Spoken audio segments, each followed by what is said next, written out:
For Eisenhower soccer coach Merhdad Nekoogar, soccer is a lifelong passion that began halfway around the world as a boy growing up in Iran.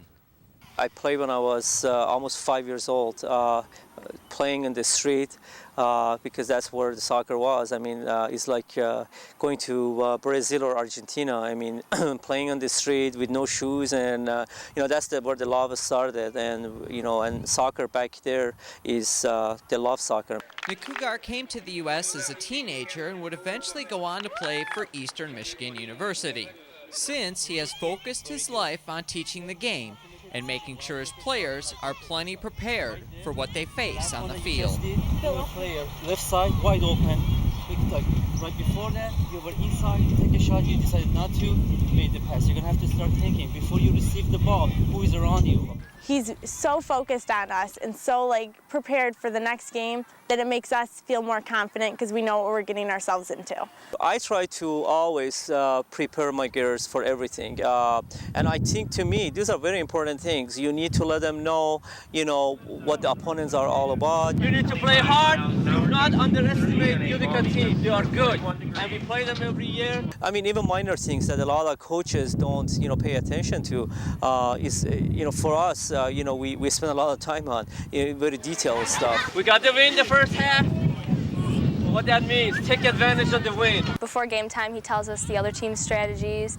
He always knows how they play, and he sets us up according to how, if they have good players that we need to watch. It makes the game kind of easier when you feel that your coach knows exactly what he's talking about or prepares you for it. It makes you know, what you're getting yourself into, how you're, think you're going to play and stuff like that, more than just going in, all right, let's see how this team is in the first 10 minutes. He always knows. He's very thorough from tryouts, probably has the most intricate tryout process of any of our sports here, documents just about everything. I had given him what I had worked on and I thought was pretty good, but he's actually expanded on that. His preparation has paid off as the varsity team is 47-10-12 in his 4 years at the helm. After a MAC Red title last year, the Eagles are off to an impressive 10-0-1 start this season, outscoring their opponents by a combined score of 39-2. Ike is off to a 10-0-1 start and are regarded as one of the deepest and most talented teams in the MAC, creating the good problem of finding enough balls and playing time to go around. Especially when you coach at the schools that there's a high expectation and players are expecting for playing time.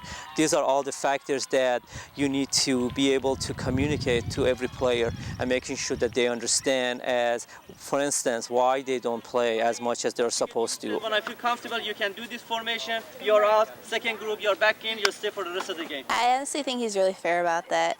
With bigger games, he knows what he has to do, because we're all here to win, so I think he makes good choices that way. And while his bottom line is impressive, it's not what he enjoys most about coaching. I love soccer so much that when I see the girls accomplished, it's not so much winning or losing part of it. When I see them getting to the next level, it makes me proud.